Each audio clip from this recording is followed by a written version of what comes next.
Salam Indonesia, salam Nusantara dari Sabang sampai Merauke, dari Minang sampai Pulau Rote. Mantala iman kita, mantala kasih kita, mantala pengharapan kita tentunya dalam Yesus Kristus yang menjadi Tuhan dan Juru Selamat kita dan Juru Selamat ini. Dan katakan bahwa Yesus Tuhan, katakan pula bahwa Yesus Tuhan Juru Selamat, dia adalah Tuhan, dia adalah Selamat. Kalau kau percaya, kau akan selamat. Kau tidak percaya, kau akan dia. Haleluya. Yesus sudah berkata dalam Yohanes 14 ayat 6, akulah jalan dan kebenaran dan hidup, tidak seorang sampai kepada Allah kalau tidak melalui aku. Dan dia juga berkata dalam Paulus, Rasul Petrus mengatakan dalam salah 4 ayat 12, dan keselamatan tidak dalam siapapun bisa selain dalam Dia Yesus Kristus.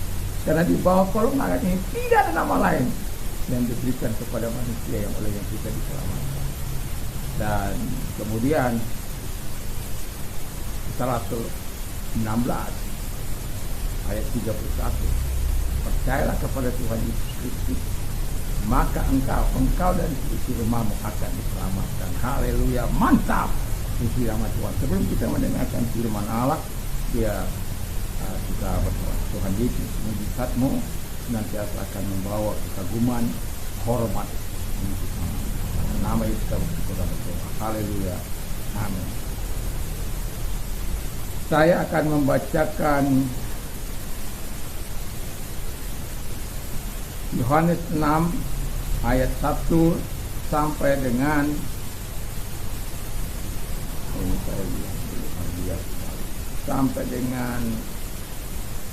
yang ke-14. Tetapi saya tidak akan baca keseluruhannya, hanya bagian-bagian saja, mulai dari ayat yang ke-4. Dan Paskah hari raya orang Yahudi sudah dekat, ketika Yesus memandang sekelilingnya, ayat yang ke-5, dan ketika Yesus memandang sekelilingnya dan melihat bahwa orang banyak berbondong-bondong datang kepadanya, berkatalah ia kepada Filipus, di manakah kita akan membeli roti supaya mereka yang dapat makan. Hal itu dikatakannya untuk mencobai dia, sebab dia sendiri tahu apa yang harus hendak dilakukannya. Jawab Filipus kepadanya, roti seharga 200 dinar tidak akan cukup untuk mereka ini, kalau masing-masing mendapat sepotong kecil saja. Ayat 9, di sini ada seorang anak mempunyai 5 roti, selai dan 2 ikan. Tapi apakah artinya untuk orang sebanyak itu? Haleluya. Tema kita adalah mujizat Allah di tengah kekurangan. Mujizat Allah di tengah kekurangan. Yang mau saya katakan, apakah arti mujizat itu bagi orang-orang Israel pada waktu itu, atau bagi murid-muridnya pada waktu itu? Kita akan lihat yang pertama dikatakan bahwa menguatkan iman Filipus dan murid-muridnya. Ayat yang kelima, ya. Itu sebuah hal. Mengapa harus ditanyakan oleh Yesus? Dia tahu apa yang harus dilakukan, tapi dia ingin menguatkan iman daripada murid-muridnya supaya mereka tahu bahwa dia adalah Yehova Jireh, Allah yang mampu mengadakan yang tidak ada menjadi ada. Dan mereka arti mujizat itu bagi murid-muridnya atau bagi kita adalah untuk menguatkan iman kita bahwa Tuhan tidak abai terhadap Tuhan. Yang kedua, arti yang kedua menunjukkan kuasa dan kehebatan.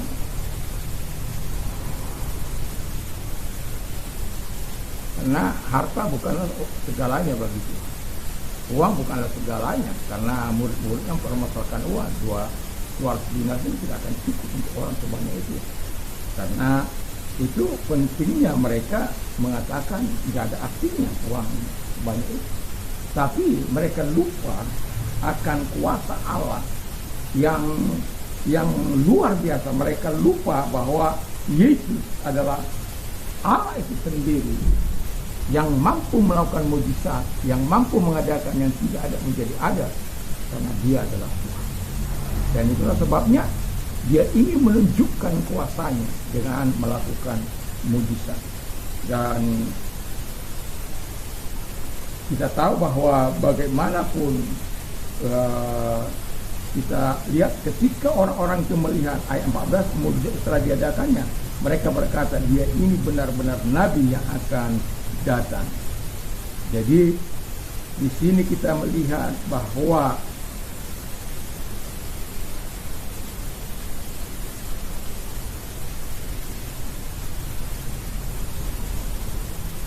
dia melakukan mujizat untuk menunjukkan kuasanya. Ketiga,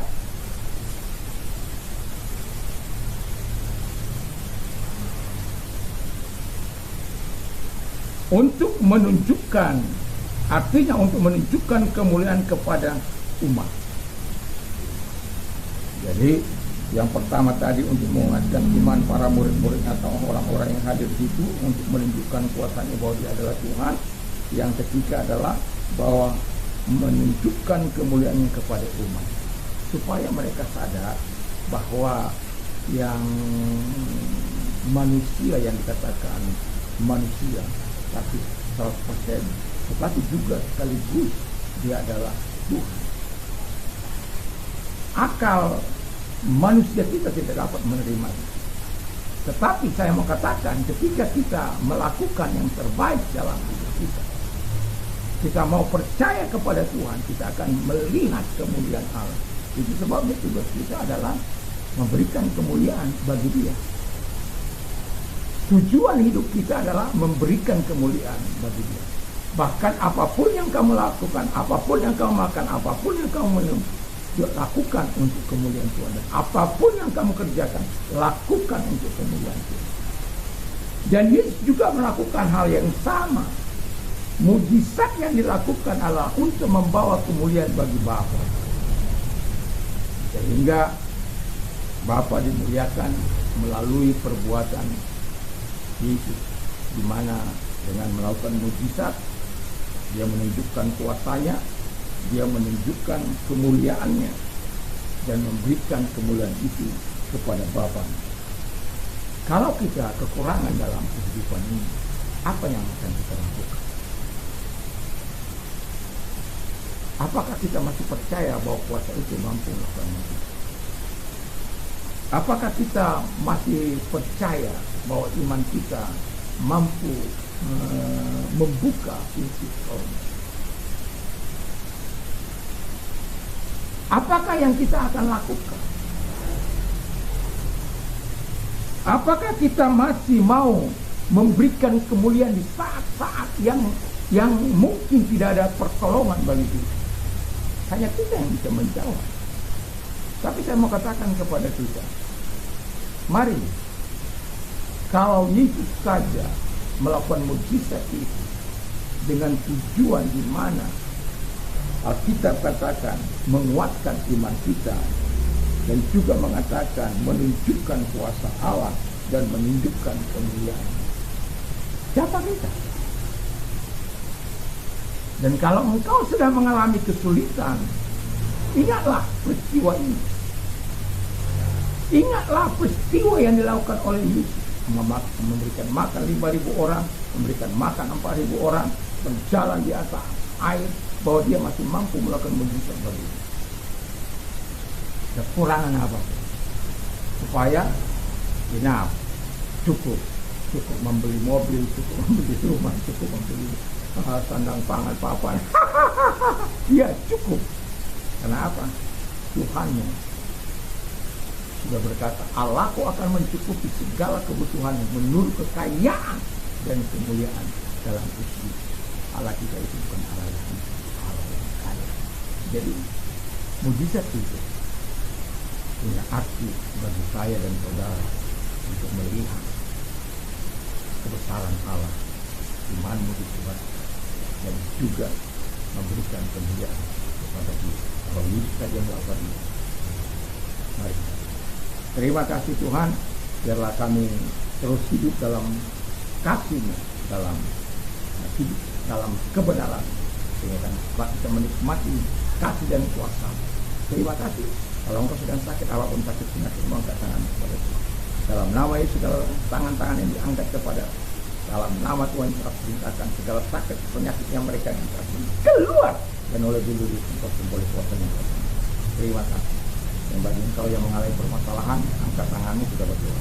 Lihat tangan-tangan yang diarahkan kepada Tuhan Yesus, menolong mereka, memberkati mereka, menyelesaikan masalah mereka. Diberikanlah hormat kemuliaan bagi Tuhan dalam nama Tuhan Yesus. Dan amin. Dan selamat pagi bagi kita semuanya. Semoga kekuatan Tuhan, kekuatan firman, kekuatan Roh Kudus akan terus menyertai kita mulai hari ini sampai selama-lamanya. Mantap.